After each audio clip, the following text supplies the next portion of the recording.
The world rewards the one who carries conviction, not the one who waits for permission. When you move as if success is already yours, hesitation dies and doors open. Confidence shifts reality because belief precedes proof. The shift happens when your actions stop asking and start declaring.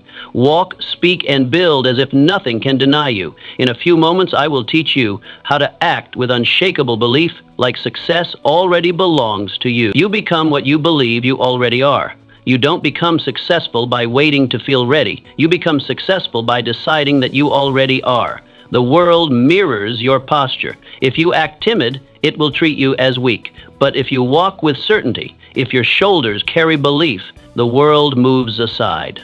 People often say, I'll act confident once I get results. But that's not how it works. The results follow the behavior, not the other way around. Life listens not to your wishes, but to your demonstration. And when you act as if it's already yours, with humility, yes, but also with boldness, you start to attract exactly what matches that attitude. You do this by controlling one thing, your posture. The way you stand, the tone of your voice, the way you begin a task, not as a beggar, but as a builder, who knows the structure will rise because his hands have chosen to shape it. Imagine a man applying for a job.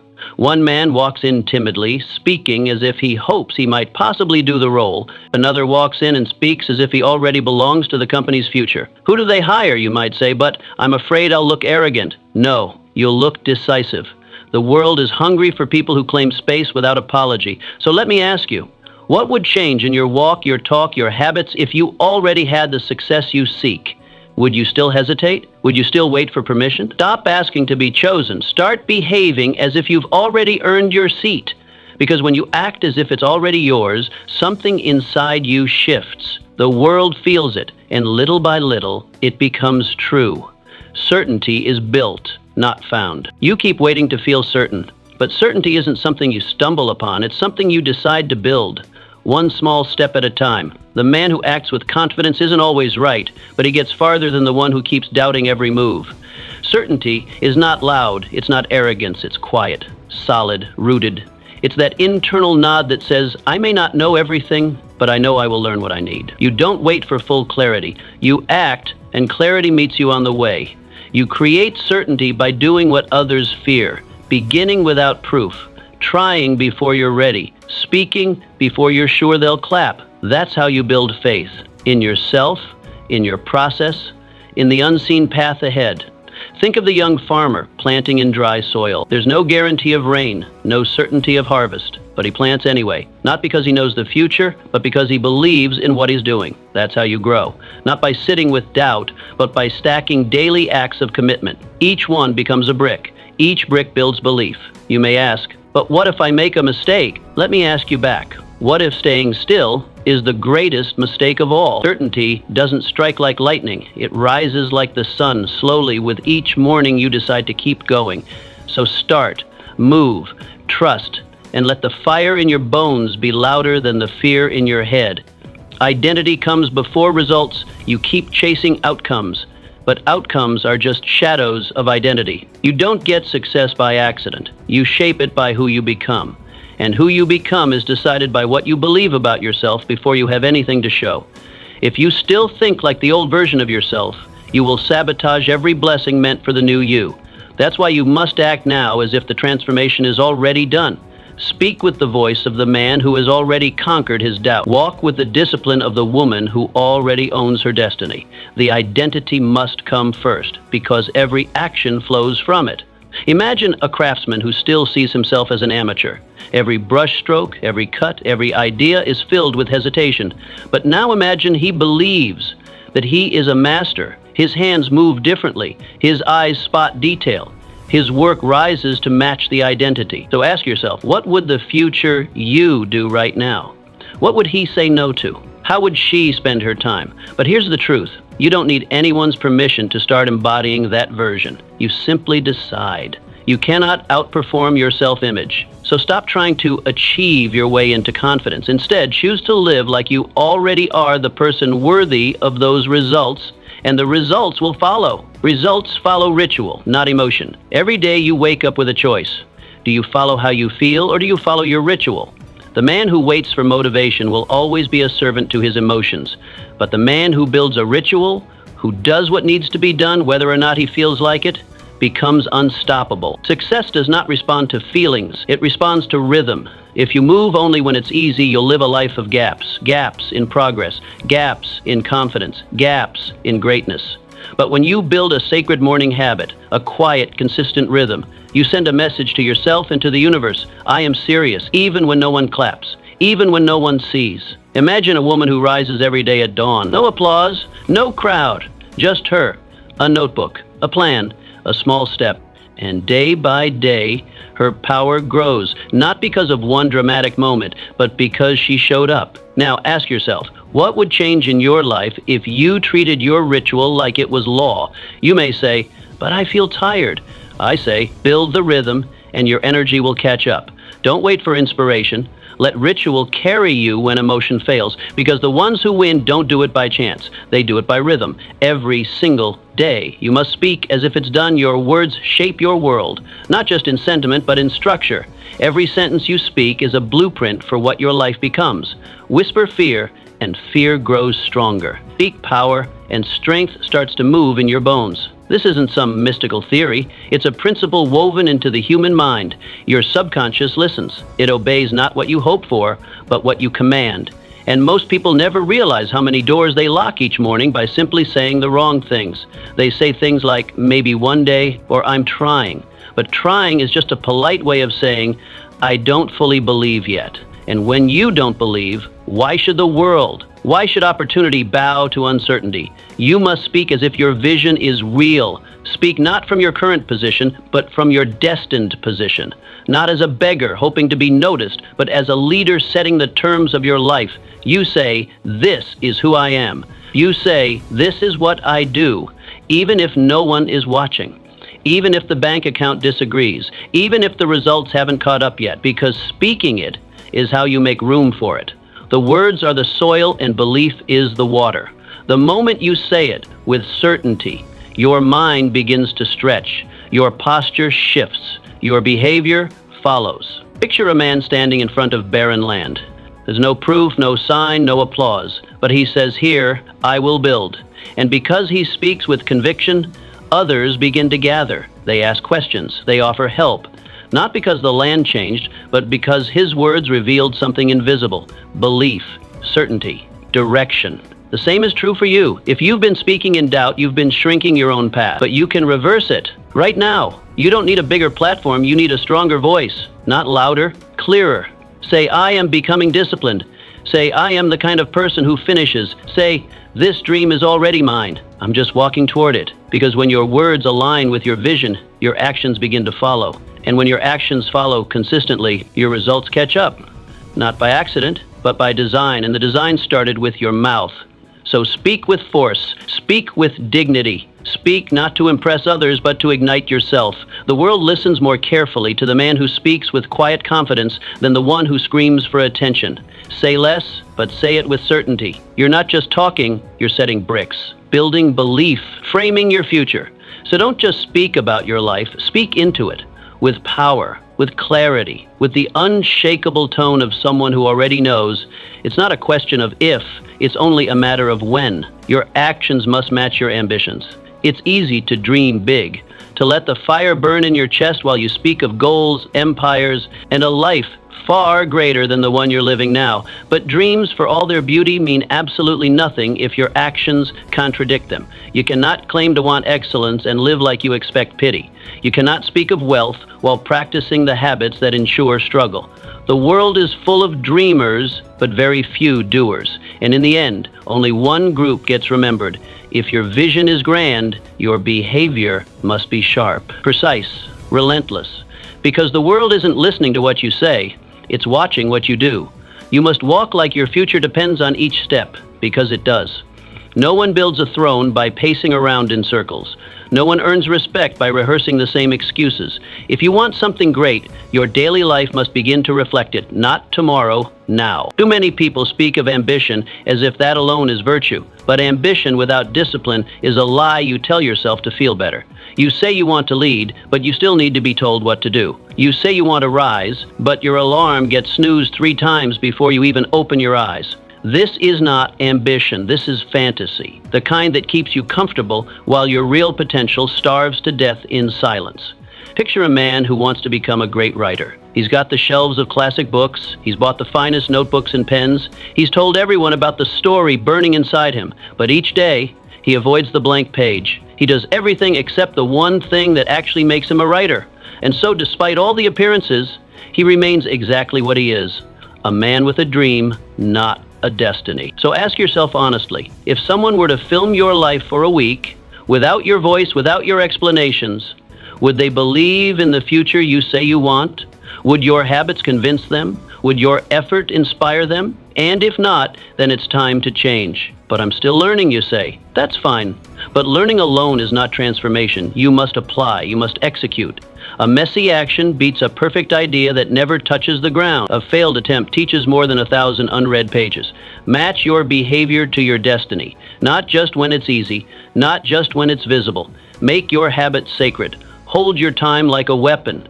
Do what must be done in silence, without applause, because success and systems are built in the small hours with invisible choices. If your actions stay small, your life will too. Speak less, prove more, and make every day a brick in the foundation of the life you refuse to leave to chance.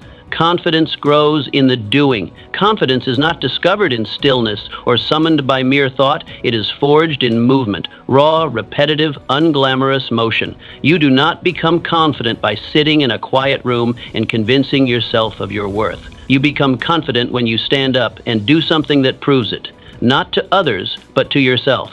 Confidence is not whispered into your soul. It is carved into your character, blow by blow, action by action, until the proof becomes undeniable. You see this in a child who is learning to walk. That child does not wait for perfect balance. He does not plan or hesitate, wondering if he'll fall. He moves, he stumbles, he falls, he cries, but he gets back up. And in doing that, in risking failure and rising again, confidence begins to grow. That is where strength is born, not in comfort, not in perfect readiness, but in courageous repetition. This is the law of growth. You must act before you feel ready. You must start while your hands still shake, while your voice still wavers, while your doubts still echo. Because confidence is not a requirement for movement. It is the result. It is the trophy at the end of your action, not the permission at the beginning. And yet, so many people wait.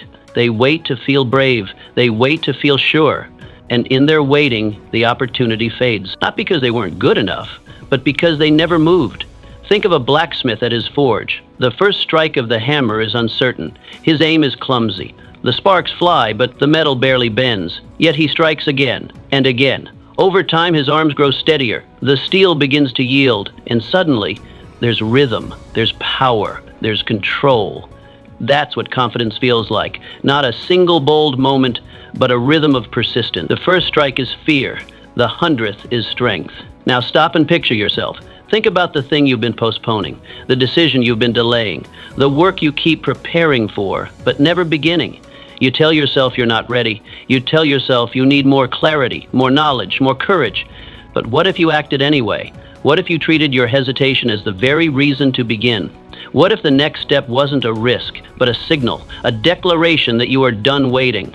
Of course, fear will be there. That's the point. Fear is not your enemy. It's your training partner. It sharpens you.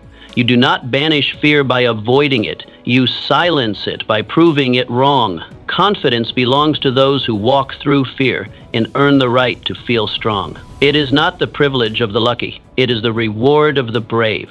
Start small. Take one meaningful step today. Something difficult, something real, something that scares you, even slightly. Do it before you feel certain. Then do it again tomorrow. Stack these wins. Stack them high and stack them daily.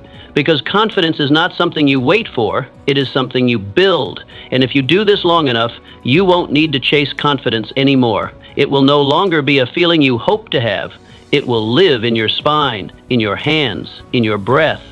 It will guide your voice when you speak, your stride when you walk, and your choices when the world offers you less than you deserve, because you earned it, not with perfection, not with applause, but with bold, imperfect, relentless action. Success requires silent preparation.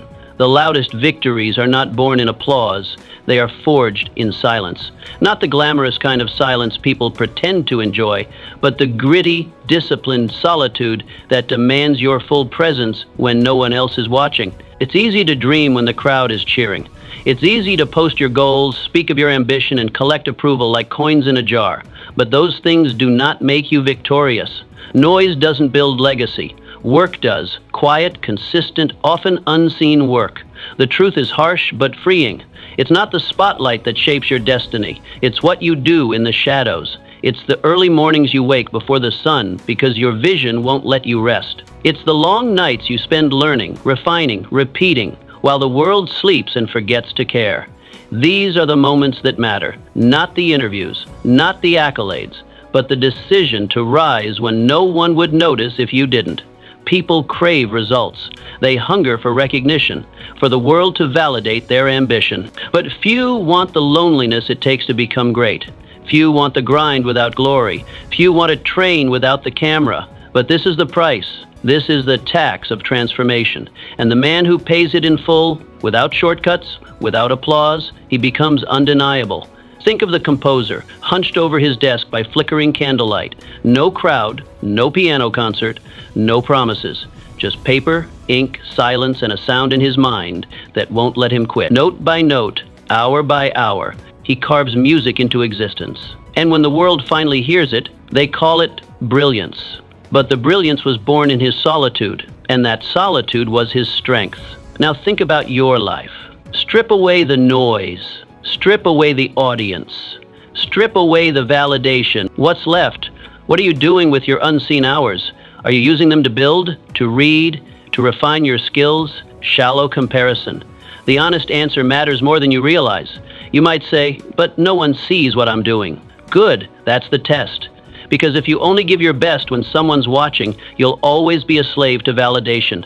You'll never know what you're truly capable of. But if you learn to work in silence, if you learn to thrive in obscurity, you become powerful. Because then you're no longer performing, you're becoming. Greatness is built in the shadows, not because greatness hides, but because it grows before it reveals itself.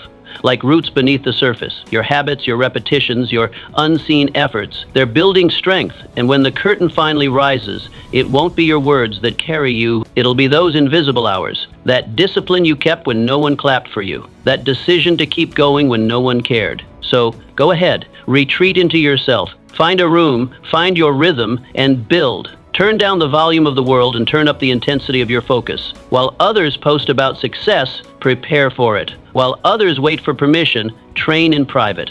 Don't fear the silence, it's sacred. It's where identity is sharpened. It's where doubt is confronted. It's where real confidence is born. And when your moment arrives, and it will, you won't need to explain yourself. You won't need to prove anything.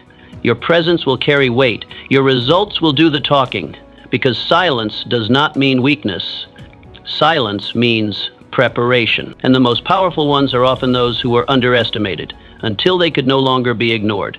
So rise before the noise. Stay up after it fades. Give the quiet your best, because in that quiet you are becoming. Not for attention, not for approval, but because you owe it to the future version of yourself who will one day step into the light. And be ready. Discipline is the ultimate proof of belief. You can say you believe in yourself. You can declare it out loud. You can write it down in bold ink in your journal and repeat it every morning like a mantra.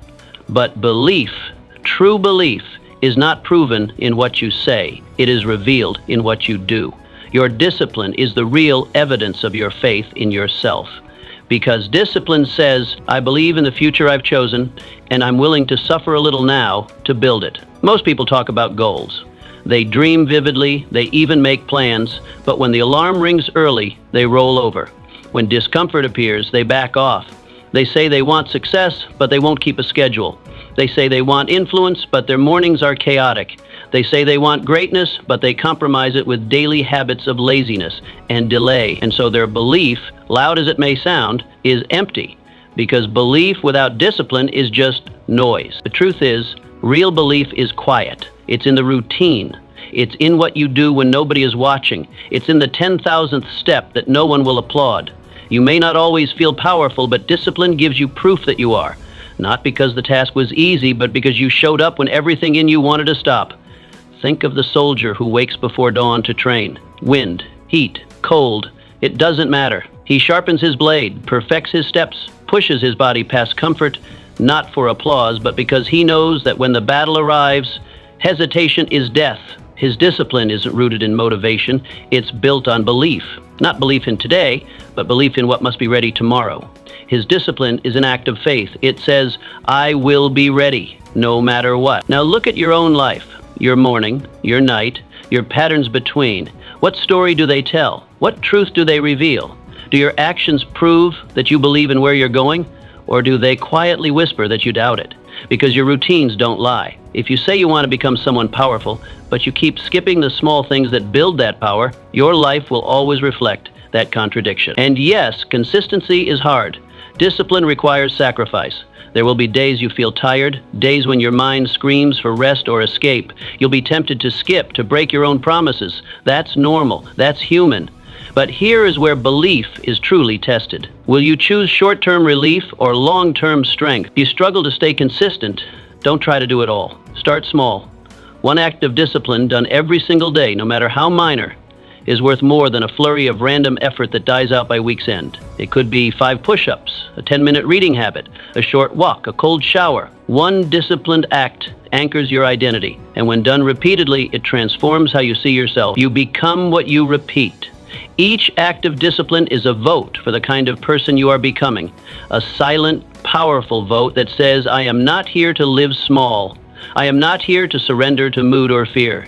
I am here to build something lasting, starting with myself. So ask yourself, with brutal honesty, what will you sacrifice today? Not because it feels good, not because it's easy, but because the version of you you're becoming demands it. What comfort can you let go of? What task can you complete? Not because you feel like it, but because your destiny requires it. Discipline is the gatekeeper between who you are and who you could be. It is the bridge between intention and reality. And every day you walk across that bridge, you prove to yourself that your belief is real. Not soft, not theoretical, earned. So let today be your proof. Not by shouting your ambition, but by acting like it's already yours. That's what discipline does. It doesn't wait for belief. It becomes it. The world responds to conviction, not permission. Most people spend their lives waiting to be noticed, waiting to be picked, waiting for someone to give them the green light. They believe that success begins when someone else, someone with authority, power, or position, recognizes their potential and gives them permission to begin. But here's the truth. No one is coming. No one is going to hand you the life you want. The world does not pass out crowns. It waits to see who will build their own. You must claim your place, not with arrogance, not with noise, but with unwavering conviction. Conviction is not loud. It doesn't boast or beg. It does not wait for applause. It simply moves. It walks into a room with certainty. It speaks with purpose. It stands with unshakable posture, even when no one is clapping. This is the energy that shifts the atmosphere. People can feel it. They may not understand it. They may not know what exactly makes them pay attention, but they do. Because conviction is rare, and in a world full of people looking for permission, the one who acts without needing it commands attention. When you ask for permission, when you wait for endorsement, you hand your power over to someone else. You place your future in their hands, and if they say no, what happens? Do you shrink? Do you stall? Do you begin to doubt what you once felt so clearly? Too many people allow one rejection, one raised eyebrow, one withheld compliment to collapse their entire vision. But the person who operates with conviction, they don't ask, they act. They move forward not because someone told them to, but because they've already decided, this is who I am. This is what I do. Conviction doesn't need a crowd. It doesn't require external validation. It is internal fire paired with action. It is the artist painting long before the gallery calls. It is the writer finishing books before a publisher notices. It is the entrepreneur building systems and products while everyone else is still talking about their idea. Conviction is doing the work as if success is inevitable, because in your heart, it already is. Picture a young teacher stepping into her first classroom. The students are watching her, testing her. She has two choices. She could wait for them to approve of her, to follow her, to give her a reason to lead, or she could decide that she is the leader. She could stand tall, speak with clarity, teach with presence, and when she does, respect arrives, not because she demanded it, but because she embodied it. That's what conviction does. It draws people, not with pressure, but with presence. Now turn that mirror back on yourself. Are you still waiting for someone to validate your mission? Are you waiting for a mentor to say, now you're ready? For your family to understand? For your friends to approve? The only permission you need is your own. Your readiness isn't something someone else can give you. It's something you decide. The moment you stop hesitating and start behaving like the leader you were born to be, the world starts adjusting to you, not the other way around. And don't confuse conviction with certainty. You don't need to know every step. The path will unfold as you walk it. Conviction is not about having all the answers. It's about moving anyway. It's about choosing boldness over hesitation, because the cost of hesitation is far greater than the cost of taking a wrong step. When you hesitate, you lose momentum. You allow doubt to take root. You sit idle while your future slips further into someday. But when you act, when you begin, you gain feedback. You gain experience. You gain clarity. Even a misstep teaches you something. Even failure becomes fuel. But hesitation? That teaches you nothing. It only reinforces fear. It keeps you small, silent, stuck. So what are you waiting for? The world doesn't need more polite ambition. It needs embodied conviction.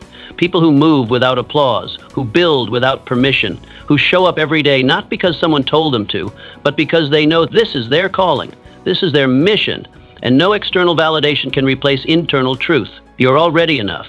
You're already ready. What's missing isn't another sign. It's the moment where you decide to stop looking around for approval and start leading. So rise. Not when someone says you're allowed to, but now.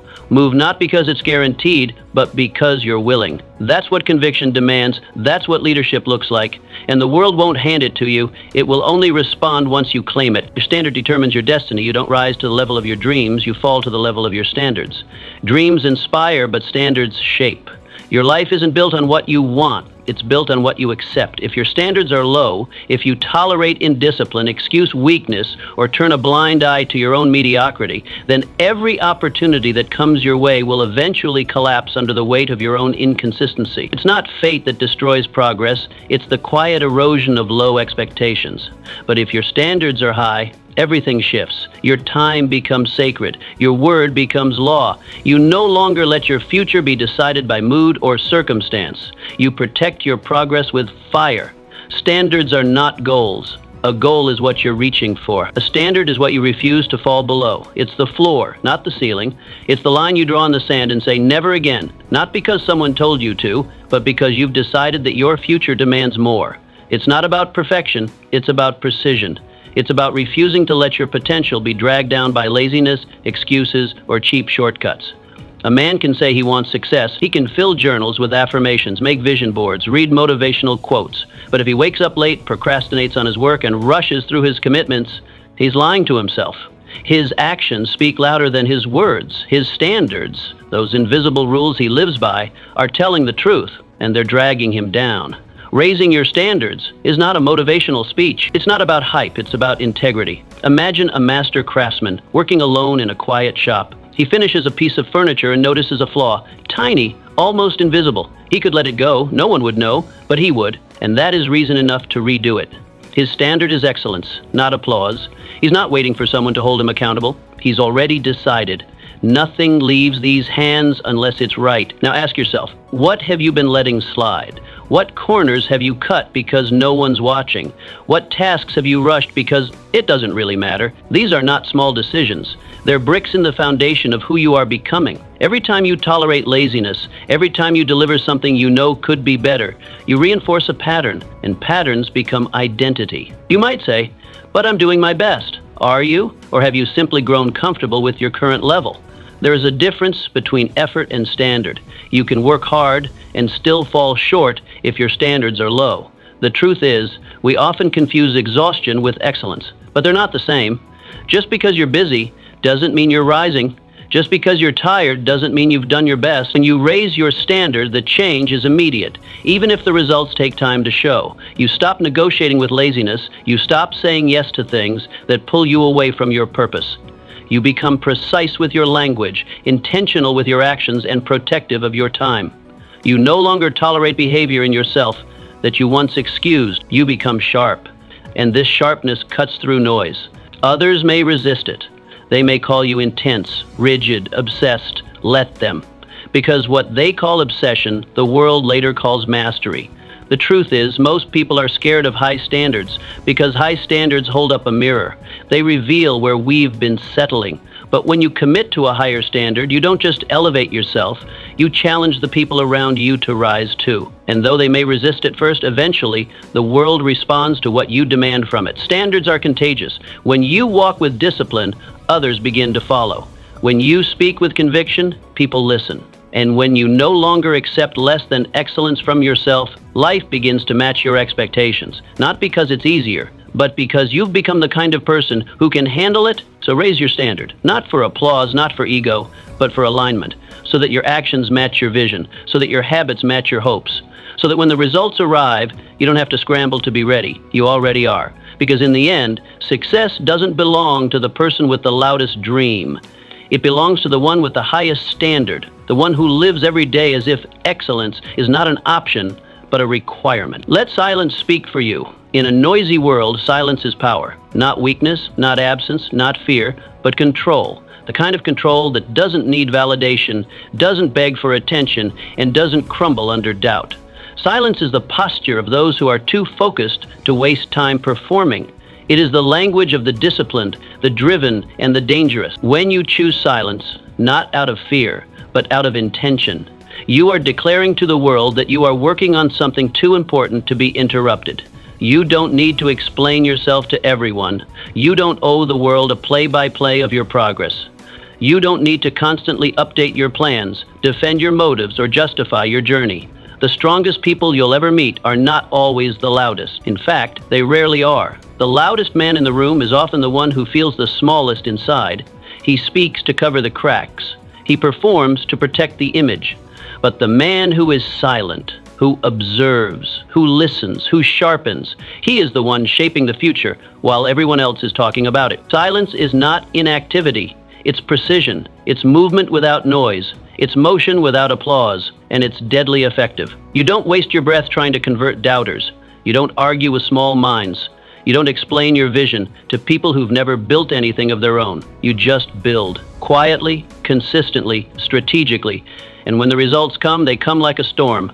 And the silence that preceded them makes the impact even louder. Think of a woman who has been underestimated her entire life. She's been mocked, ignored, laughed at, behind closed doors. But she doesn't throw words back in anger. She doesn't try to win the crowd. She withdraws. She sharpens her edge in the background. She prepares, not to prove a point, but because she believes in the work. Day by day, she improves. She stacks skills. She tightens her discipline. And then one day, it happens. Her work is undeniable. The same people who once doubted her now sit in silence, watching her rise, wondering how they missed it. But she didn't do it for them. She did it because silence gave her space to become. Now turn the mirror on yourself. Have you been wasting your energy on explanations that serve no purpose, instead of conserving that energy for creation, growth, and mastery? But I don't want people to misunderstand me, you say. Let them. Let them. Misunderstanding is not your problem, it's theirs. You cannot live your life explaining the depth of your vision to people committed to seeing only the surface. The truth always reveals itself. Time always unmasks the real workers, the real builders, the ones who chose silence over spectacle. And when you finally do speak, after the building is done, your words will carry weight, not because they're loud, but because they come from a place of proven power. Silence is how you conserve your energy. It's how you maintain your edge. It is not passivity, it's preparation. It's how you sharpen your strategy, how you study your surroundings, how you learn the patterns and weaknesses of the world before making your move. While others burn out trying to be heard, you're gathering strength. While they chase applause, you're building empires. The world teaches you to shout. It pushes you to promote, to perform, to constantly project. But this constant noise dilutes your voice. If you speak all the time, your words lose meaning. But if you wait, if you build, if you speak only when it matters, people listen. Because silence builds tension, it builds mystery. And when that silence breaks, it hits like thunder. There is a kind of respect that only belongs to those who kept quiet while they were underestimated, who didn't flinch under criticism, who didn't fight every battle, but instead chose to become so good they couldn't be ignored. That kind of silence is not submission. It's a slow and deliberate rise. Withdraw from the noise. Step back from the crowd. Pull your energy out of shallow arguments and empty validation. Use it to refine yourself. Use it to build something unshakable. And trust this truth. One day, your silence will speak louder than every word ever could, because the world listens to results. It listens to outcomes. And when your work speaks for you, when it walks into the room before you even say a word, that is when you know your silence was never a void. It was power. It was discipline. It was the sound of someone becoming unstoppable. So stay quiet. Stay focused. Keep building. And when the time comes to speak, the world will listen. Become a magnet for opportunity. You don't chase opportunity. You attract it. Not by screaming your worth to the world, not by begging to be seen, and certainly not by sitting idle waiting for lightning to strike. You attract opportunity by becoming the kind of person the world can't afford to overlook. The kind of person whose presence signals readiness, whose posture speaks louder than a pitch, whose habits declare without a single word that they are built for more. Opportunity doesn't knock for the passive. It seeks the prepared. And preparation isn't random. It's not wishful thinking dressed up as effort. It's not a scattered schedule or a once-a-week burst of motivation. It is a lifestyle, a mindset, a rhythm. It's found in how you rise in the morning, how you treat your word, how you structure your time. It's in the way you show up, consistently, even when no one is watching. You see, opportunity is not handed to the loudest person in the room. It finds the one who has been moving in silence, working in the dark, sharpening their tools without applause. When you live like this, when your routine becomes sacred, when your character becomes non-negotiable, when your word becomes as solid as stone, something powerful begins to happen. The world starts to notice, not all at once, not with fireworks, but with quiet respect, with quiet curiosity, with doors that begin to unlock, not by force, but by gravity. Think of a tree, a great towering tree standing alone in the middle of a field. It does not chase the sunlight. It doesn't stretch out its branches with desperation. It simply grows, deep, strong, slow. Its roots hold firm. Its trunk stands tall. Its presence is undeniable. And in time, the light finds it. The rain nourishes it. The wind respects it. Because nature bends toward what is rooted in strength. Now look at yourself. Look at how you move through your day. Are you magnetic right now? Are your actions pulling excellence toward you? Or are you still waiting for the perfect mood, the perfect time, the perfect clarity to begin? But no one sees me, you say. They will, once you become someone worth seeing, not flashy, not desperate, but undeniable. There's a quiet power in those who prepare behind the curtain, in those who aren't waiting to be crowned, but are already acting like they belong on the throne. Opportunity doesn't visit the idle. It honors the diligent. It finds the man who wakes early and gets to work without waiting for motivation. It notices the woman who keeps her promises even when it would be easier to cancel. You want to be noticed? Start today. Be punctual. Be honest. Finish what you start. Master your craft even if no one's clapping for you yet. Speak only when your words carry weight. Move only with purpose. Let your daily discipline become your calling card, because when you move like someone who's going somewhere, the world takes notice. And here's the truth. You won't have to chase the door down. You won't have to beg for access. You won't have to scream for attention. The door will open because you'll already look like you belong on the other side. Your very presence will say, I've prepared for this. And when that door does open, you won't walk in like a guest. You walk in like a builder who brought his own tools. Most people live in cycles of waiting, waiting to be seen, waiting to be chosen, waiting for a spark to move them. But those who attract opportunity are not waiting, they are becoming. They understand that the real work begins before the opportunity arrives, that you don't prepare for the stage on the stage, you prepare in the shadows. And if you do this right, when the spotlight finally turns in your direction, you don't flinch, you don't scramble. You step in, already moving, already ready, already sure. So let this be your reminder. You are not chasing anything. You are becoming someone worth chasing. You are not hoping for a break. You are building such unshakable excellence that the world can't look away for long. You are the tree, the roots, the silent power in the... You don't need to shout. You don't need to prove. You just need to live like someone who belongs on the other side of every door you've ever dreamed of walking through. Start now, build the habits, protect your time, lead yourself before anyone else follows, carry yourself like your future already knows your name, because when preparation meets posture and posture meets presence, opportunity has to respond, and when it does, you'll know it wasn't luck. It was never luck. It was you all along, becoming impossible to ignore. Stop waiting for the right time. There is no perfect moment. No golden hour when all lights turn green and the path before you clears itself of every obstacle. The right time is a myth, a comfortable illusion sold to the hesitant, the overthinkers, the ones who prefer planning to doing, to trap, not a strategy, a way to stay safe, not a way to succeed. Because the truth is this, the only real time is now. You keep waiting for more clarity, waiting for the fear to shrink, waiting for the day you wake up and feel suddenly bold, brave, and certain. But that day won't come. Not because it's impossible, but because it doesn't exist in the way you imagine. Greatness is never born in perfect conditions. It's born in messy beginnings, in awkward first steps, in blurry decisions that make you sweat, in rooms where you feel unqualified, unsure, and uncomfortable, but show up anyway. We live under the illusion that one day everything will feel right, that one morning we'll rise with fire in our chest and all the signs pointing toward go. But life doesn't work like that. The clock doesn't pause for your emotions. It doesn't wait for your confidence to catch up. It moves quietly, relentlessly, with or without your participation. And every day you wait for better conditions, someone else is using that same day to build, to move, to gain ground you'll later wish you had claimed. Mention a man standing on the bank of a cold river. He stares at the current, toes curled at the edge, waiting for the water to warm. But the water never does. It stays cold, indifferent to his hesitation. He tells himself he'll dive in tomorrow, next week, maybe after one more forecast.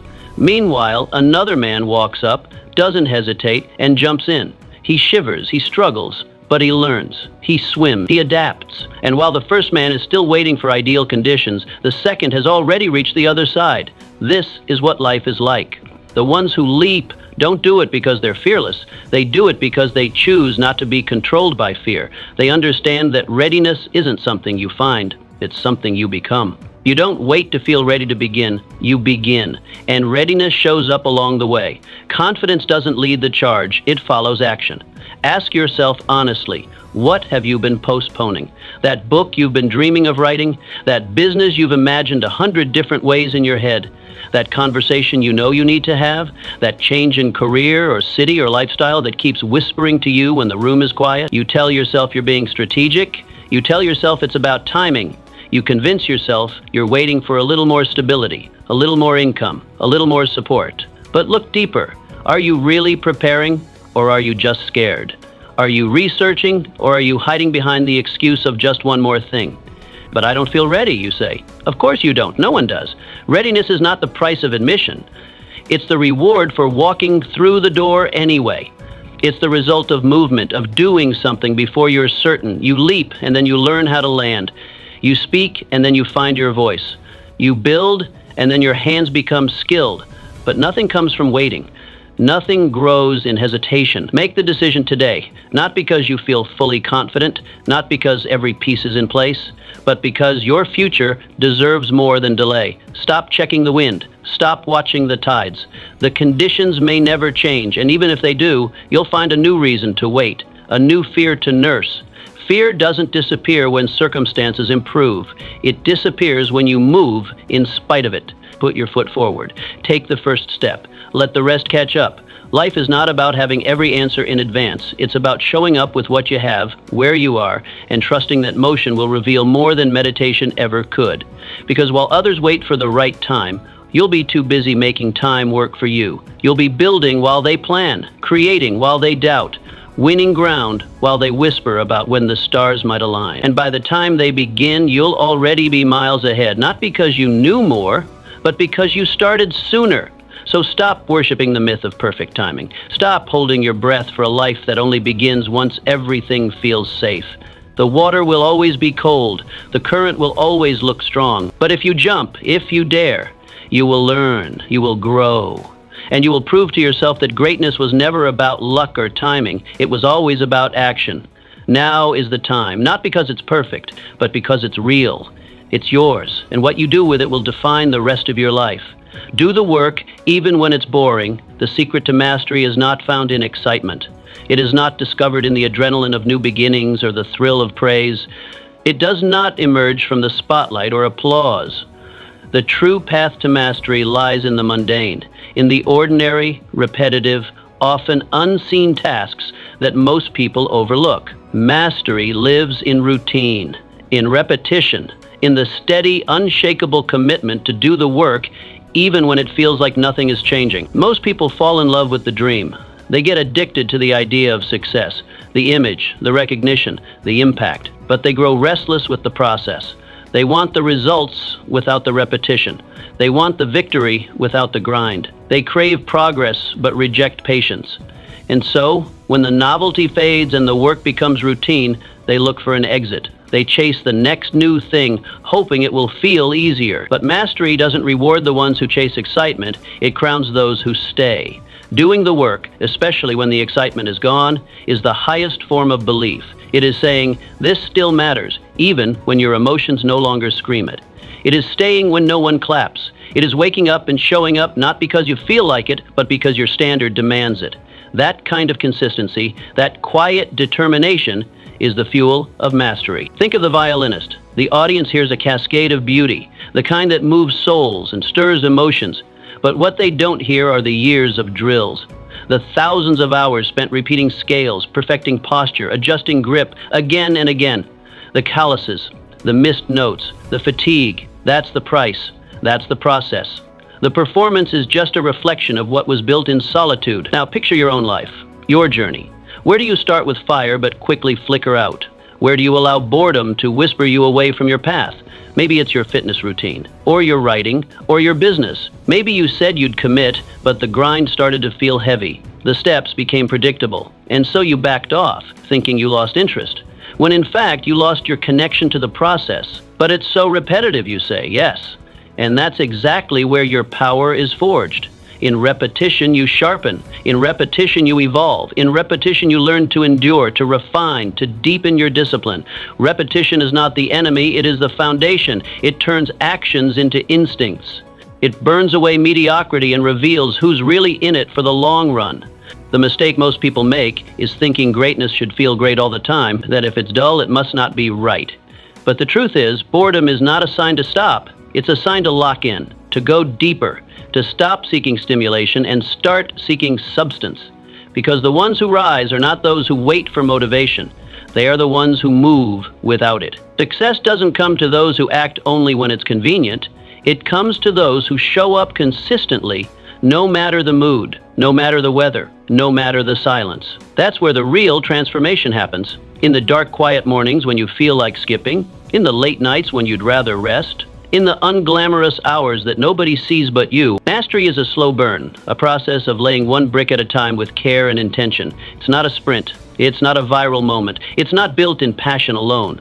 It's built in the habits you form when the world stops watching, when the results aren't yet visible, when only your inner standard holds you accountable. So ask yourself, can you keep going when it's no longer new? Can you stay disciplined when the feedback disappears? Can you still give your best when it seems like no one notices? That's the test. That's what separates the talkers from the builders, the dreamers from the doers.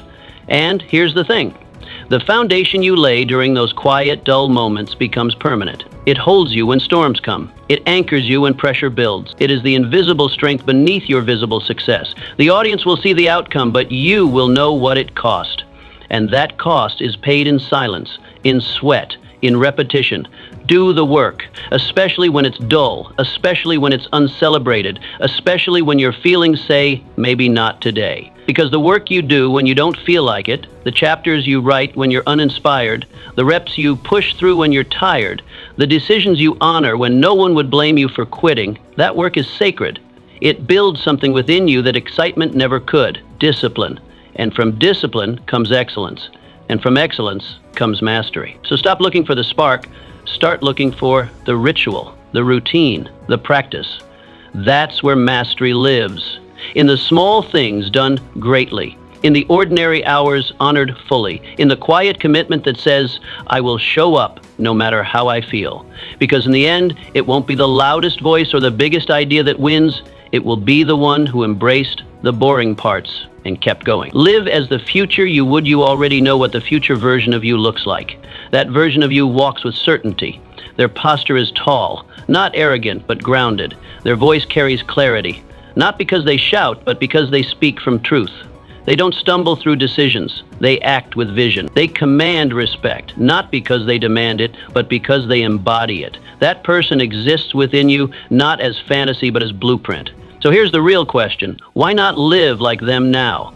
Too many people live in delay. They speak of goals as if they exist in some far-off timeline, like the future is a destination they'll arrive at one day when everything clicks. Once I get the promotion, once I lose the weight, once I make more money, then I'll show up differently. But this mindset is a lie, a soft, comforting lie that keeps you stuck. You don't arrive and then become. You become and then you arrive. Identity doesn't wait for evidence. Identity creates evidence. When you start living today like the person you aim to be tomorrow, something powerful happens. You compress time. You collapse the distance between where you are and where you want to go. You stop hoping for growth and you start becoming it. And the more you act in alignment with that future version of yourself, the faster your life reshapes itself to match. Picture a young tradesman, an apprentice with a dream of mastery. He isn't yet the master, but he sharpens his tools with pride. He doesn't toss them carelessly into a drawer. He places them with intention, like they matter. He dresses for the craft, not because anyone told him to, but because it puts him in the mindset of a professional. He treats every nail, every cut, every joint as if it carries his name, his reputation. And over time, without realizing it, the line between apprentice and master blurs because he acted like the master long before anyone gave him the title. So ask yourself, what does your future self do that you're not doing now? What habits have they mastered? What words do they speak and which do they refuse to say? How do they treat their time? What boundaries do they enforce? What do they no longer tolerate from others or from themselves? You say, but I'm not there yet. Of course you're not. That's the point. You act first. The change follows. You move like a leader before the crowd listens. You dress like a winner before the reward arrives. You speak with purpose before the world believes you. That's how belief is built, from the inside out, not from external confirmation. Waiting is comfortable. It gives you an excuse to stay small, to avoid risk. One day, you tell yourself. But deep down, you know that one day is a stall, a delay tactic. And if you're not careful, one day turns into never. Dreams rot not because they were impossible, but because people refused to begin before they were ready. You don't need to wait for the title to lead. You don't need more money to act like someone who respects it. You don't need an audience to live with excellence. You decide to rise, and from that decision, a new pattern forms. You start waking up with more urgency. You start preparing like it matters. You start making choices not from comfort, but from character. And suddenly you look around and realize you are becoming that person. Because identity is not static. It's a habit. It's forged in the choices you make every single day when no one is watching. It's carved into your schedule, your tone, your standards. Every time you say not yet, you delay your transformation. But every time you say, I'll act as if I already am, you step closer to becoming. This isn't about pretending. It's about alignment. Acting as if is not deception, it's direction. It's a commitment to no longer be ruled by current circumstances, to walk ahead of your reality until it catches up. It's what visionaries have always done. They don't wait for permission. They move as if it's already theirs, and the world follows. Don't wait to feel ready. Ready is a moving target. By the time you feel ready, the opportunity may have passed. Don't wait for applause. The crowd cheers after the work is done, not before. Don't wait for the position. The most powerful people in the world were leading before they were ever given the title. They showed up with authority because they decided to. Live now like it's already yours. Walk with the posture of the future. Make decisions like someone who already earned it. Speak like your words shape your world, because they do. Stop entertaining habits your future self would never touch. Let go of relationships, routines, and reactions that no longer serve your elevation. Every step you take in alignment with your future identity makes that version more real. You don't have to see the finish line to know you're on the right path. You only need to walk like someone who belongs there. So the next time you ask yourself when to start, start now. Not tomorrow, not next year, not when it's convenient, now. Because the sooner you start living as the person you're becoming, the sooner you become them. And when that future finally arrives, you won't be surprised. You'll be ready because you were already walking like you belonged. Become immune to doubt. Doubt is part of the journey, but it doesn't have to control it. It's a passenger, not the driver. You can feel doubt in your bones, hear it whispering in your ears, live beside it every single day, and still move forward. Doubt does not disqualify you. It doesn't mean something is wrong. It simply means you're human, and you're stepping into something that matters. It means you're on the edge of growth. But here's the truth. The people who succeed are not the ones who feel no fear. They're the ones who refuse to obey it. Doubt is the sound of an old pattern trying to protect itself. It's the voice of past failures, fears, and conditioning trying to hold you still. What if I fail? What if I look stupid? What will they think? You'll hear these questions echo in your mind, sometimes louder than the dream itself. That voice may never go away completely. It may show up every time you try to level up, but you don't have to surrender to it. You can learn to act anyway. You can move forward while it speaks. And every time you do, you take your power back. That's how you weaken doubt. You don't wait for it to disappear. You drown it in action. Every time you move despite fear, you send a signal to your mind. I lead here, not doubt, not fear, me. It's a declaration, not to the world, but to yourself, a promise that says, even if I'm scared, I go. Even if I don't feel ready, I build. Picture a carpenter working through a storm. The winds are loud, the sky is uncertain, rain starts to fall, but he keeps building. His hands are steady, his grip doesn't shake. Why? Because he's built in storms before. He's faced this noise before. And he knows if he lets the wind dictate his work, the job will never be finished. Doubt doesn't move his hammer, discipline does. Years of repetition, focus, and inner strength have trained him to press on when others pause. That's what separates the seasoned from the stuck. Not that they don't hear the wind, but that they don't stop because of it. Now think of your own life. Where has doubt frozen your feet? What dream have you delayed because you listened too long to that inner whisper? Maybe it's the book you haven't started, the business you haven't launched, the conversation you've avoided, the path you've imagined 100 times but never had the courage to walk.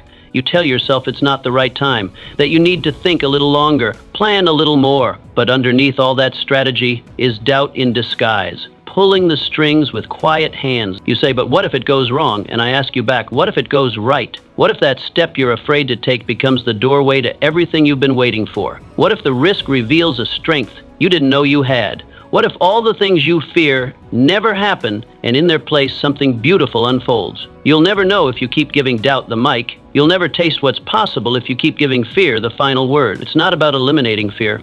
It's about outgrowing its influence. It's about training yourself to hear doubt and not flinch, to walk forward even when your knees shake, to speak even when your voice trembles, to begin even when the outcome is uncertain. The more you do this, the stronger you get. The less power doubt holds. Eventually it becomes background noise. Still there, but small. Still talking, but ignored. You have to let your discipline drive, not your doubt. You have to let your clarity guide, not your confusion. You have to let your action lead, not your anxiety. Because movement builds momentum, and momentum builds belief. Each small step you take strengthens your inner foundation. Every action, especially the difficult ones, are like bricks in the structure of your confidence. And once you build that, there's very little that can shake it. The irony is doubt often shows up strongest right before the breakthrough, right before the leap. That's not coincidence, it's resistance. Because you're getting close, and resistance is the mind's way of keeping you safe in the familiar. But safe doesn't build legacies. Comfort doesn't change lives. Growth demands risk. It demands courage. It demands that you act in the presence of doubt, not in the absence of it. So don't wait for silence. Don't wait for the fear to vanish. Don't wait until everything feels perfect. That day won't come. But this one today is already here. And you can make it count. You can use it as proof that fear doesn't run your life, that hesitation doesn't get to win anymore, that your potential speaks louder than your panic. This is your invitation to become immune to doubt, not by pretending it's not there, but by becoming so grounded in who you are and what you're here to do that its voice no longer controls your direction. You outgrow fear by outacting it. You overpower doubt by building a track record of courage, one decision at a time, one uncomfortable move at a time, and soon you'll look back and realize you're not the same, you're not as reactive, not as fragile, not as stuck, because you trained yourself to move anyway. So let doubt knock, let fear whisper, let insecurity circle your mind. Just don't hand them the keys. Your hands are steady, your purpose is strong, and every time you act in spite of fear, you write a new chapter in your own becoming. Keep going. You're closer than you think. And doubt? Be loyal to the mission, not your mood. Your mission must lead, not your feelings, not your fatigue, not your frustration. These emotions, as real and powerful as they are, were never meant to be in charge. They are passengers on your journey, not the driver of your direction. If you let them take the wheel, they'll steer you in circles, speeding and stalling without pattern or principle. But your mission, that deeper reason behind everything you do, is your compass. It's your guide when vision blurs and energy runs dry. It's the one thing that must remain fixed even when everything else tries to pull you off course. You will not always feel like showing up. You will not always wake up inspired. Some days you'll feel empty. Some days you'll feel overwhelmed. Some days the fire that once burned hot will flicker to a dim glow. But none of that disqualifies you from showing up anyway. That is the exact moment when your power is defined. When you choose to stay loyal to the path, even when the mood fades. The problem for most people isn't lack of desire, it's lack of discipline. They only move when they feel like it. They show up when it's convenient, when it's exciting, when it's new.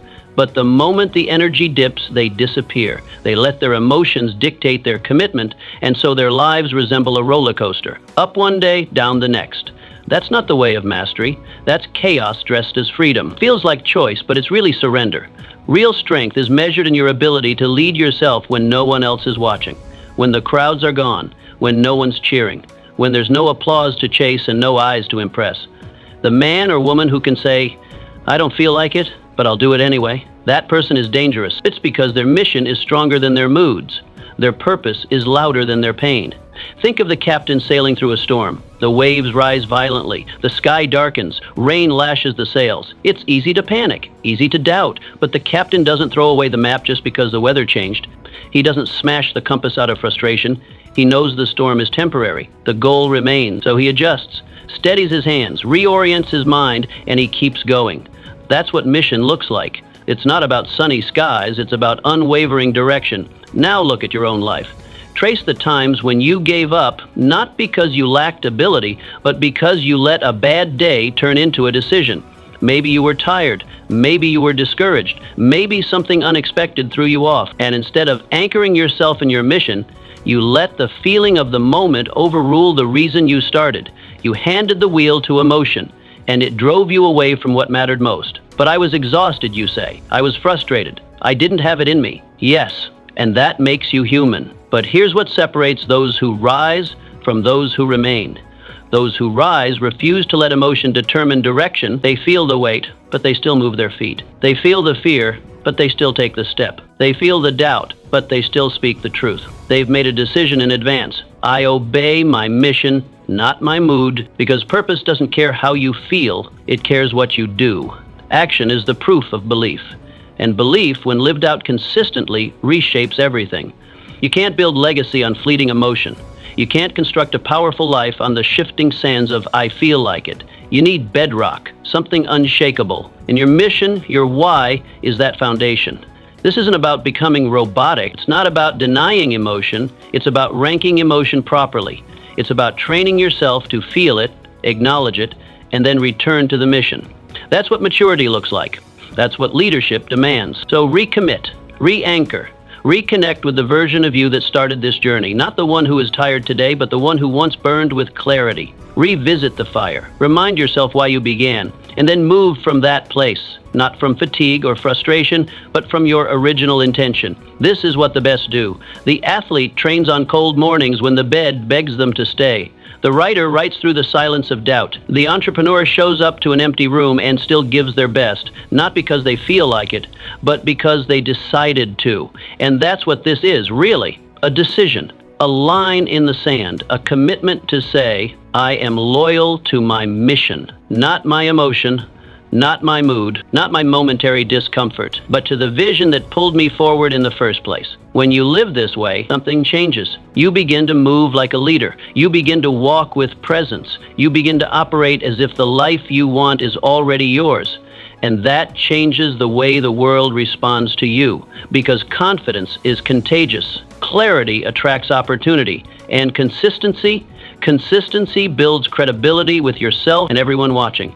There will be days when no one notices your effort, days when your progress feels invisible, days when you wonder if it's working. But keep going. Those are the days when your foundation is being laid, deep, solid, unshakable. And one day, you'll look up and realize you became the thing you once dreamed of becoming, not because it was easy, but because your mission led, your emotions followed, and your commitment never wavered. Let that be your standard. Not feeling driven, mission driven. Because the future doesn't belong to the one who feels good, it belongs to the one who stays loyal. And when your loyalty lies with your vision, not your moods, you don't just move like a leader, you become one. Decide once, act daily. The truly successful don't wake up every morning and ask themselves, should I keep going? That question was answered a long time ago. For them, the decision has already been made.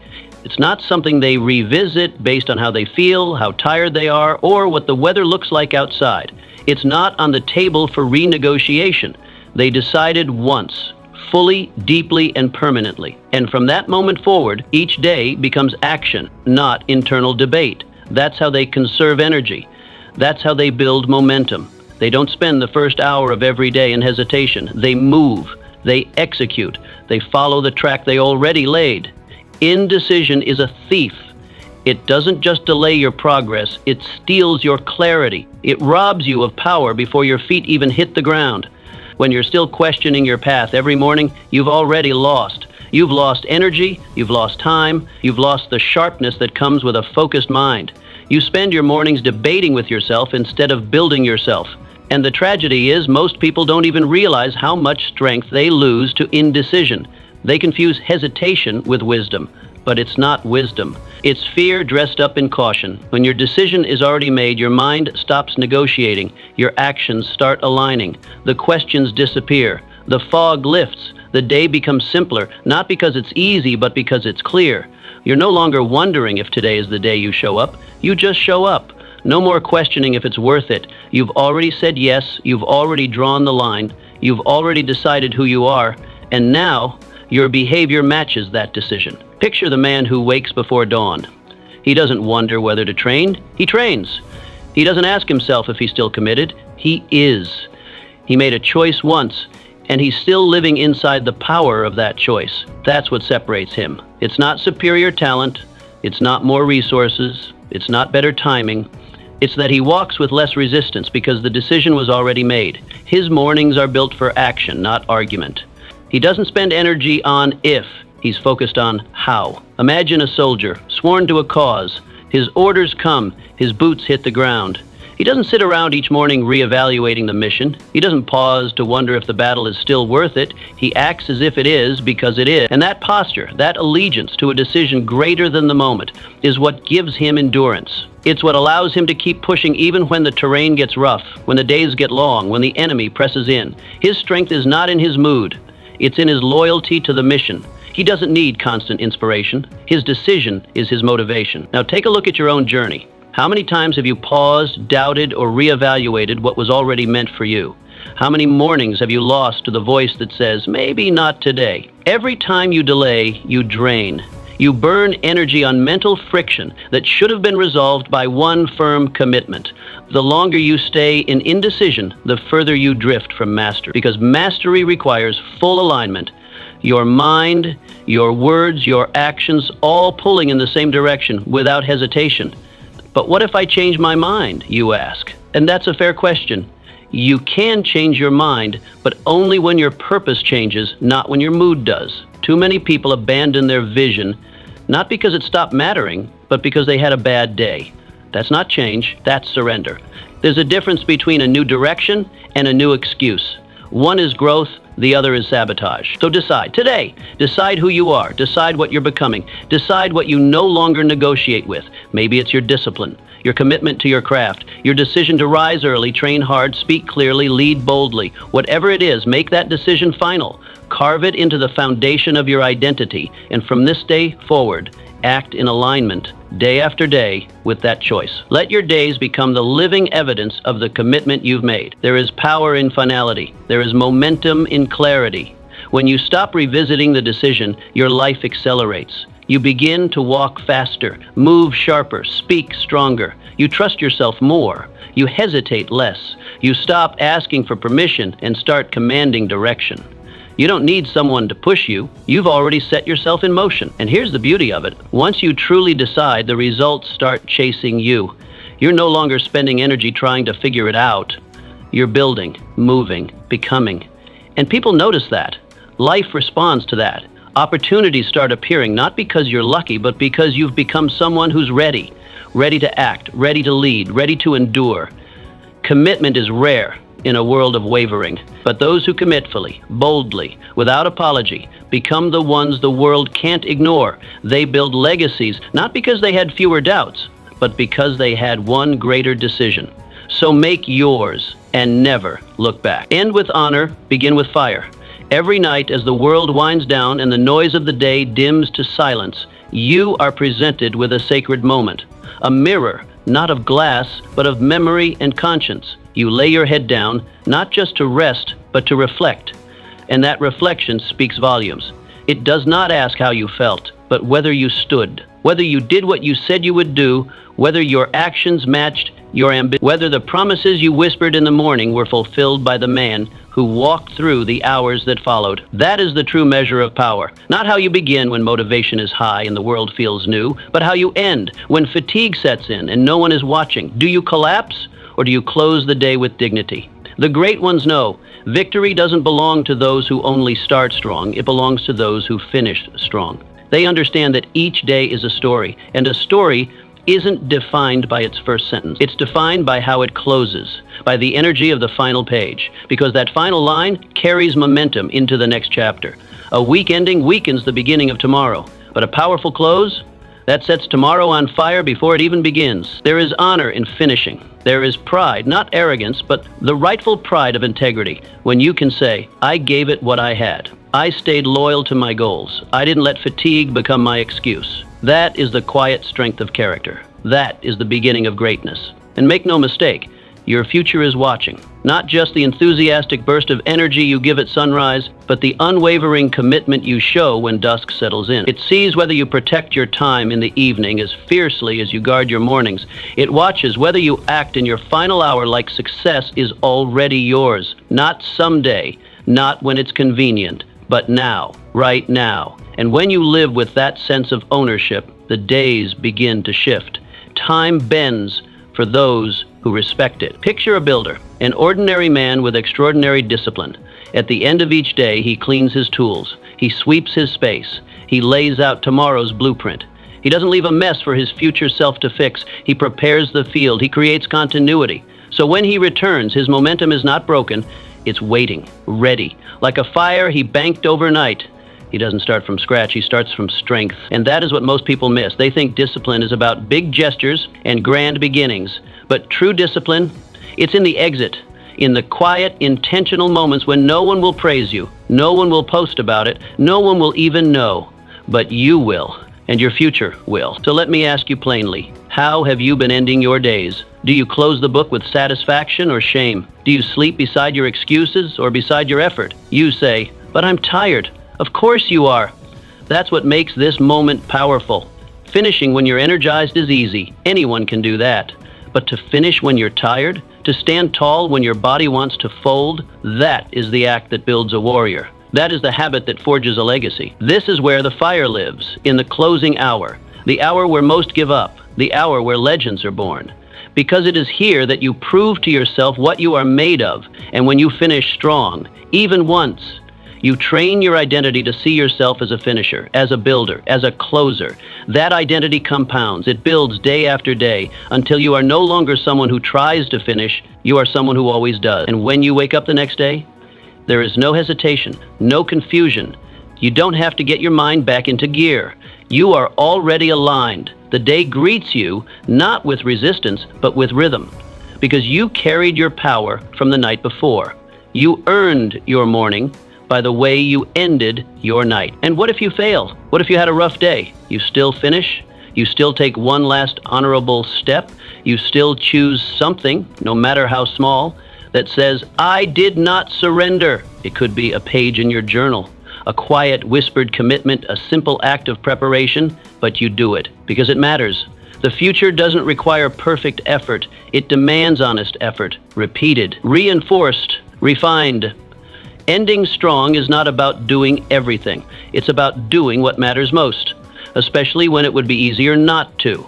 So again, I ask, what does your final hour look like? Do you use it to review your progress, to map out the next step, to strengthen your mindset? Or do you give it away to noise, to habits that slowly erode the very person you are trying to become?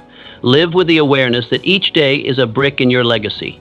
You are building something whether you realize it or not, and the quality of your construction is determined not by what you hope for, but by what you complete. Finish each day with intention, with strength, with fire.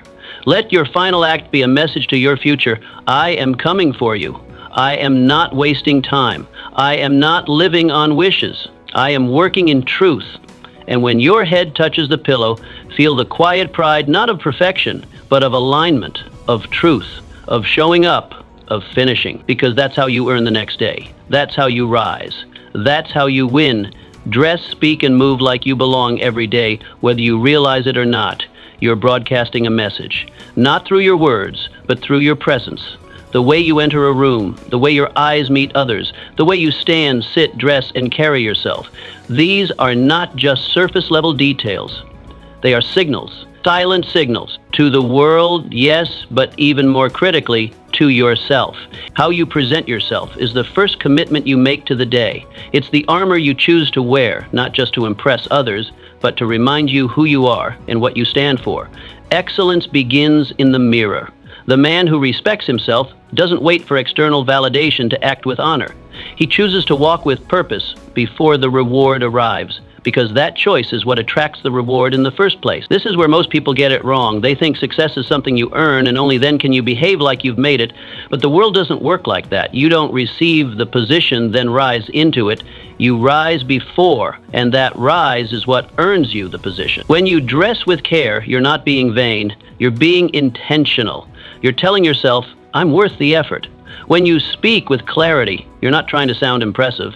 You're respecting your own voice and respecting the minds who will hear it. When you walk with calm, deliberate steps, you're not acting, you're affirming to your nervous system, to your posture, to your very spirit, we belong here. Imagine a man with no title walking into a room full of high-ranking professionals. He wears no badge, no official introduction, but his suit is pressed, his shoulders are back, his handshake is firm, not forced, his tone is confident, not arrogant. Something about him feels settled, grounded, unshaken.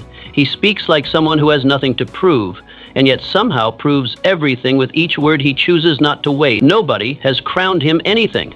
Yet the room reacts. People shift. They notice. Why? Because greatness is felt before it is confirmed. He belongs, not because someone told him he does, but because he decided to.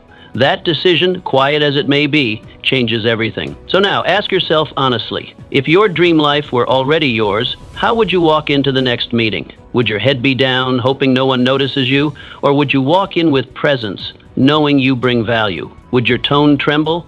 Or would it resonate, knowing your words carry meaning? Would your gestures be unsure or precise, like someone trained for this exact moment? This is not about pretending. It's not about puffing up your chest or rehearsing arrogance. This is not about faking it. That mindset is shallow and hollow. What this is about is training for the version of you that your dream life demands. You don't step into success as you are now. You grow into it. You become it through deliberate effort, through choices that feel small but aren't. Think of a soldier training for war. He doesn't wait for the battlefield to begin sharpening his sword. He prepares in advance. His uniform is neat, not out of pride, but out of discipline. His posture isn't stiff from ego, it's steady from routine. He is ready, not because someone handed him a rank, but because he became it in the dark, in the quiet, when no one was watching.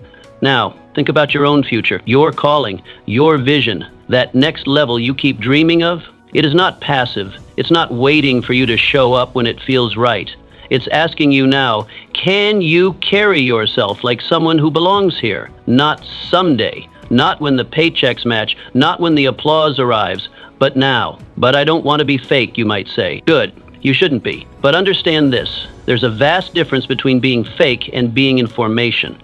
You're not putting on a costume, you're putting on character. And character is what you build before the crowd comes. It's what you practice in solitude. It's the quiet rehearsals that make your greatness feel natural, not forced, when the spotlight finally swings your way. There is no shame in preparing for what you haven't yet received. That's not delusion. It's discipline. That's not arrogance, it's alignment. The man who polishes his shoes before he has anywhere to go is readying himself. The woman who speaks with clarity even when no one's listening is building her influence. The person who treats today like it matters, because it does, is setting the tone for a future that only shows up when called with consistency. Presentation is not shallow. It is sacred. It is the daily ritual of declaring, I take myself seriously. And when you take yourself seriously, so does the world. So what should you do? Start simple. Stand taller. Roll your shoulders back and breathe with intention. Speak with fewer words but more meaning. Cut the filler.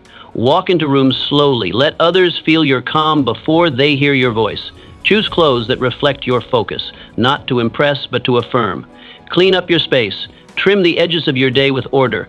Write with clarity. Listen with presence. These are not grand acts, but they are acts of greatness. The goal is not to be seen. The goal is to be ready. When your presentation rises to meet your vision, a strange thing begins to happen. You stop feeling like an imposter because you are no longer waiting, you are becoming. And in becoming, you create your own invitation to rise. You don't wait for the doors to open. You stand tall and knock. And when they don't open right away, you don't shrink. You adjust your tie, check your reflection, not to doubt yourself, but to remind yourself, I belong here, because you do. You don't have to shout it. You don't have to convince anyone. Let your presence do the whispering. Let your posture, your habits, your voice, all say silently what your mouth never has, to I am already the man who earned this. I am already the woman who deserves this. I belong here. Remember this, success doesn't come to those who wait for signs. It comes to those who act like it's already theirs. When you carry yourself with certainty, speak with purpose, and move with intention, the world begins to respond. Stop seeking approval. Start embodying the outcome. Let your actions declare your worth before the world ever agrees. Now go, stand taller, move stronger, and live today as if you've already arrived. Because the moment you believe it, it begins.